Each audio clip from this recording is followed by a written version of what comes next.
নমস্কাৰ আপোনালোক সকলোকে পুনৰবাৰ স্বাগতম নসমাই মছজিদ বন্ধুসকল পলকতে চাওক আজি 9টা গুৰুত্বপূৰ্ণ খবৰ প্ৰথমটো খবৰ মুছলমানক লৈ এইবাৰ খঙত অগ্নিশৰ্মা মুখ্যমন্ত্ৰী ডক্টৰ হিমন্ত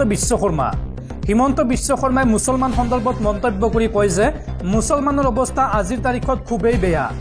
মুছলমানে খটাখট তালাক দি থাকে আৰু বিয়া পাতি থাকে আৰু এইবাৰ নিৰ্বাচনত বিজেপিয়ে 4খন আসন লাভ কৰিলে সমগ্ৰ দেশত বলবৎ কৰা হ'ব ইউচিচি আৰু তাৰ পিছতে বন্ধ কৰা হ'ব বহু বিবাহ এই মন্তব্য হিমন্ত বিশ্ব শৰ্মাৰ মুছলমানক লৈ এইবাৰ খঙত অগ্নিশৰ্মা মুখ্যমন্ত্ৰী হিমন্ত বিশ্ব শৰ্মা মুছলমানৰ অৱস্থা আজিৰ তাৰিখত খুবেই বেয়া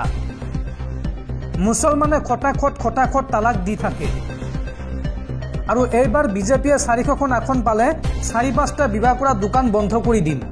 এই মন্তব্য হিমন্ত বিশ্ব শৰ্মাৰ লগতে কয় যে সমগ্ৰ দেশতে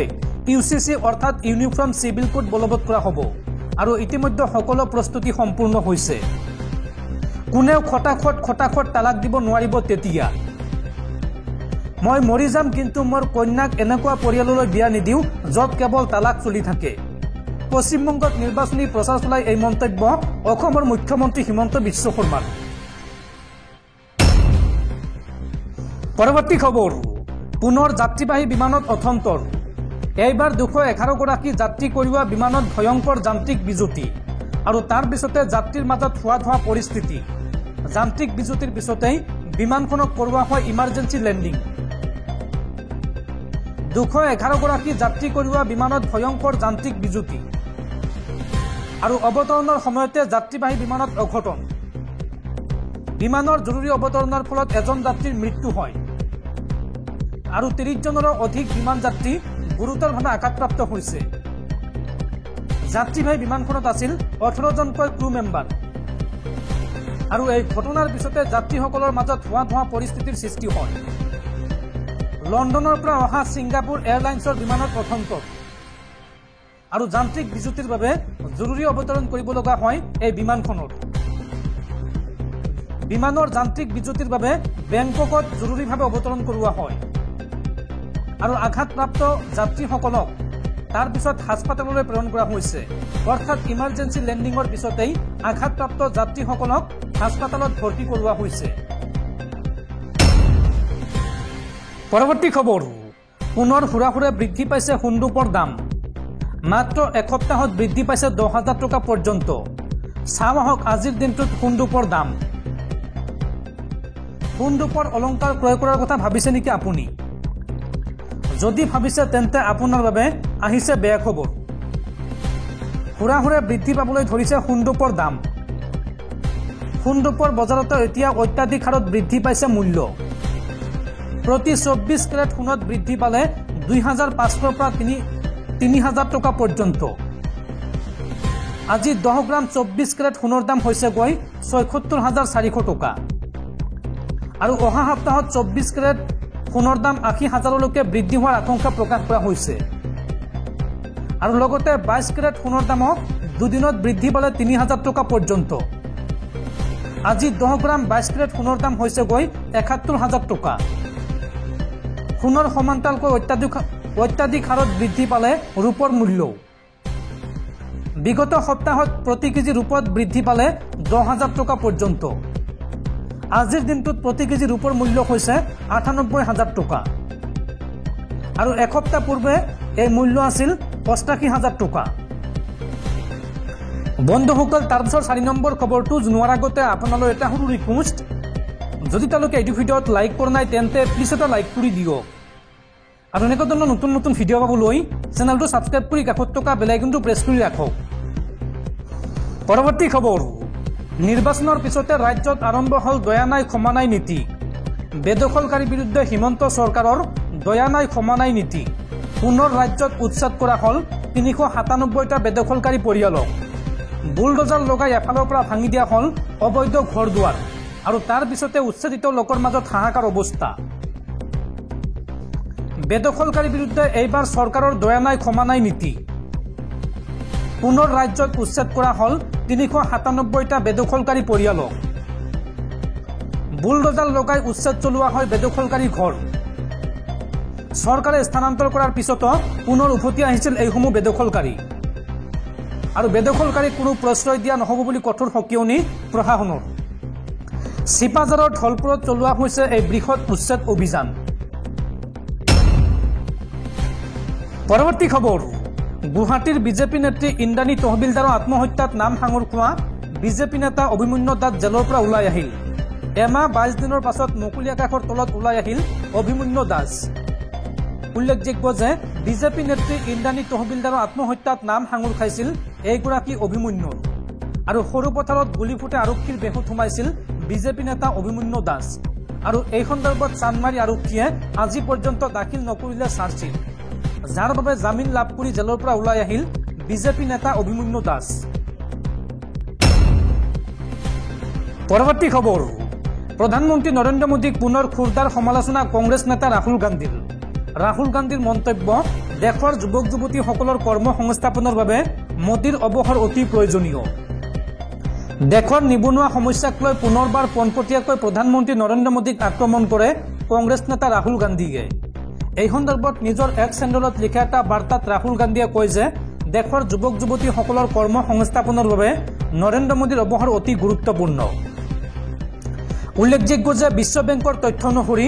বৰ্তমান ভাৰতত নিবনুৱাৰ হাৰ 23.22%, যিটো পাকিস্তান আৰু বাংলাদেশতকৈও বহু বেছি বিগত কিছুদিন ধৰি কংগ্ৰেছ নেতাগৰাকীয়ে দেশৰ নিবনুৱা সমস্যাৰ কথা উত্থাপন কৰি আহিছে দেশত বৃদ্ধি পোৱা নিবনুৱা সমস্যাৰ বাবে কেন্দ্ৰীয় চৰকাৰ আৰু নৰেন্দ্ৰ মোদীৰ নীতিক দোষাৰোপ কৰিছে ৰাহুল গান্ধীয়ে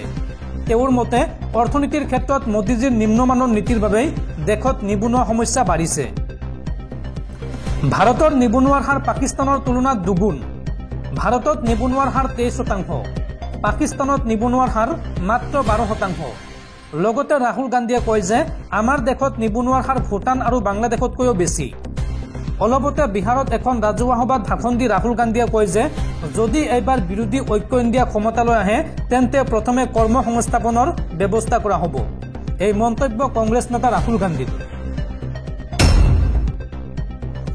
পৰৱৰ্তী খবৰ অসমৰ যুৱকক মৃত্যুদণ্ডৰ শাস্তি কেৰালা উচ্চ ন্যায়ালয়ৰ এগৰাকী আইনৰ ছাত্ৰীৰ সৈতে কৰিছিল ভয়ংকৰ কাণ্ড কেৰালা উচ্চ ন্যায়ালয়ে পেৰুম্বাউৰ অঞ্চলত এগৰাকী আইনৰ ছাত্ৰীক ধৰ্ষণ কৰি হত্যা কৰাৰ অপৰাধত অসমৰ এজন যুৱকক মৃত্যুদণ্ডৰ শাস্তি প্ৰদান কৰা হৈছে সোমবাৰে মৃত্যুদণ্ডৰ ৰায় নিশ্চিত কৰা অসমৰ যুৱকজন হ'ল মহম্মদ আমিৰুল ইছলাম জানিব পৰা অনুসৰি কৰ্মৰ সন্ধানত অসমৰ পৰা কেৰালালৈ গৈছিল আমিৰ আদালতৰ এখন বিভাগীয় বিচাৰপীঠে এই গোচৰটোৰ মৃত্যুদণ্ডৰ ৰায় নিশ্চিত কৰিছিল আৰু এই ঘটনাটোৰ কোনো প্ৰত্যক্ষদৰ্শী নাছিল যদিও তদন্তকাৰী দলে বৈজ্ঞানিক প্ৰমাণৰ ভিত্তিত গোচৰটো নিষ্পত্তি কৰিছিল উল্লেখযোগ্য যে 2016 চনৰ 28 এপ্ৰিলত পেৰুম্বাউৰত থকা নিজৰ সৰু জৰাজীৰ্ণ ঘৰত মৃত অৱস্থাত উদ্ধাৰ হৈছিল যুৱতীগৰাকী আৰু যুৱতীগৰাকীৰ শৰীৰত স্পষ্ট আছিল প্ৰায় 38টা আঘাতৰ চিন অসমৰ আন এজন প্ৰব্ৰজিত শ্ৰমিকে দিয়া তথ্যৰ ভিত্তিত 2016 চনৰ 16 জুনত তামিলনাডুৰ কাঞ্চিপুৰমৰ পৰা মহম্মদ আমিৰুল ইছলামক গ্ৰেপ্তাৰ কৰা হৈছিল আৰু তদন্তৰ নেতৃত্ব দিয়া বৰ্তমানৰ অৱসৰপ্ৰাপ্ত আৰক্ষীৰ শীৰ্ষ বিষয়া বি সন্ধ্যাই কয় যে এইটো এটা অত্যন্ত জটিল গোচৰ আছিল যদিও সকলো প্ৰমাণ সঠিকভাৱে স্থাপন কৰা হৈছে পৰৱৰ্তী খবৰ IIT ইন্দোৰৰ টপাৰৰ সন্মান লাভ অসমৰ বৰপেটা জিলাৰ এগৰাকী ছাত্ৰী কৃষ্ণাংগী কাশ্যপৰ এষ্ট্ৰনমি এষ্ট্ৰফিজিক্স এণ্ড স্পেচ ইঞ্জিনিয়াৰিঙৰ ছাত্ৰী কৃষ্ণাংগী স্নাতকোত্তৰ পৰীক্ষাত সৰ্বমুঠ 9.45% নম্বৰ লাভ কৃষ্ণাংগীৰ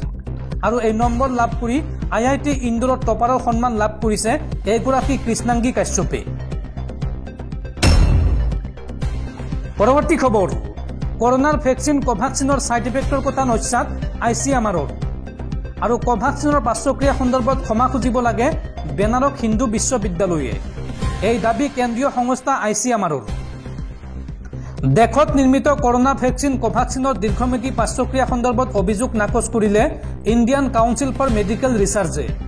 ইয়াৰ বিপৰীতে ICMRে বেনাৰস হিন্দু বিশ্ববিদ্যালয়ক লক্ষ্য কৰি লৈছিল কাৰণ সেই বিশ্ববিদ্যালয়ৰ গৱেষকসকলেহে আনুষংগিক গৱেষণা আৰু প্ৰতিবেদন দাঙি ধৰিছিল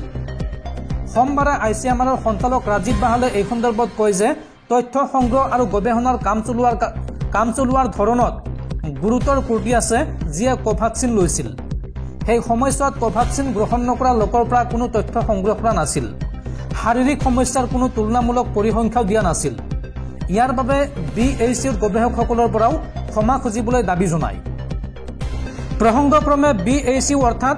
বেনাৰস হিন্দু বিশ্ববিদ্যালয়ৰ গৱেষকসকলে দাখিল কৰা প্ৰতিবেদনত কোৱা হৈছে যে কোভাক্সিন গ্ৰহণ কৰা এনে 926 জন লোকক এবছৰ ধৰি পৰ্যবেক্ষণ কৰা হৈছিল বিজ্ঞানীসকলে দাবী কৰিছে যে ইয়াৰে 30% পাৰ্শ্বক্ৰিয়া যেনে শ্বাস প্ৰশ্বাসজনিত সমস্যা ছালৰ ৰোগ ষ্ট্ৰক গুইলেন বাৰে চিণ্ড্ৰম আৰু তেজ জমা হোৱা আদি এই অৱস্থাক চিকিৎসাৰ ক্ষেত্ৰত বিশেষ আগ্ৰহৰ বিৰূপ পৰিঘটনা বা ASI বুলি কোৱা হয় ইয়াৰ উপৰি মহিলাৰ ক্ষেত্ৰত ঋতুস্ৰাৱৰ লগত জড়িত বিভিন্ন জটিলতা দেখা গৈছে আৰু এই তথ্য প্ৰকাশ কৰাৰ পিছতে